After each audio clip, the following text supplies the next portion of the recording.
Alors, est-ce que vous savez comment Photoshop fait pour arriver à dessiner les contours dans une image?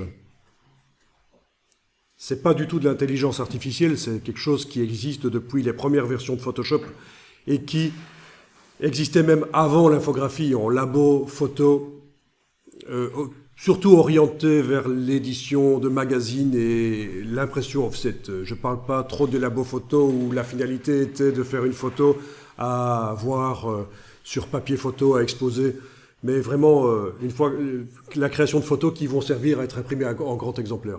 Le tracé des contours. Comment est-ce que ça fonctionne? Aucune idée. Je vous montre. C'est vraiment très stupide comme système. Je vais vous montrer ça sur ce superbe dessin que j'ai dessiné rapidement, là, qui est une des 69 positions du Kama Sutra, comme vous avez pu, évidemment, tout de suite vous l'avez vu. Ah oui. Je rigole évidemment, c'est du n'importe quoi. Alors, donc on va dire que ce dessin est net. Et comment est-ce que Photoshop fait pour trouver les contours, pour tracer les contours? C'est tout simple, sans que vous le voyez, bien sûr, quand vous demandez le filtre tracer les contours, il va dupliquer la photo, il va la flouter, menu filtre, flou gaussien, il va faire un flou gaussien dessus par exemple. Bon. Et puis il va regarder quelle est la différence entre la version floue et la version nette. Quelle est la différence entre la version floue et la version nette? Et vous comprenez que le seul endroit où les pixels ne sont pas les mêmes, c'est là où il y a les contours. Parce que les pixels blancs dans la version floue et dans la version nette, ils restent blancs. Les pixels noirs dans la version floue et dans la version nette, ils restent noirs. La seule différence entre la version floue et la version nette, c'est sur les bords.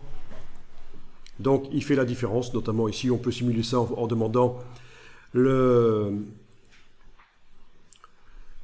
calcul, le mode de fusion différence, et vous voyez ce qui ressort, c'est uniquement la différence, les contours. Ok?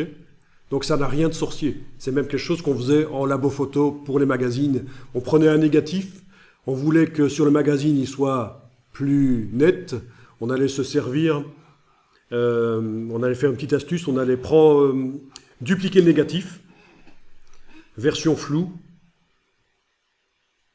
voilà, et on fait un négatif du négatif, mais flou, on superpose les deux, la seule chose qui reste c'est les contours.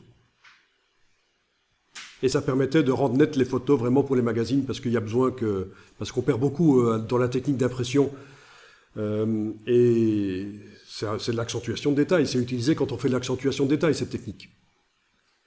C'est pas pour rien que dans la version anglaise de Photoshop, le menu filtre, renforcement, accentuation s'appelle l'accentuation par masque flou, Unsharp Mask. Ça vient des techniques d'avant l'infographie, des techniques labo photo. Je m'arrête là mais je trouve que c'est intéressant quand même de voir que parfois on a l'impression qu'il y a des calculs intelligents derrière et qu'en fait c'est bêtement des techniques appliquées rapidement en masse sur les pixels.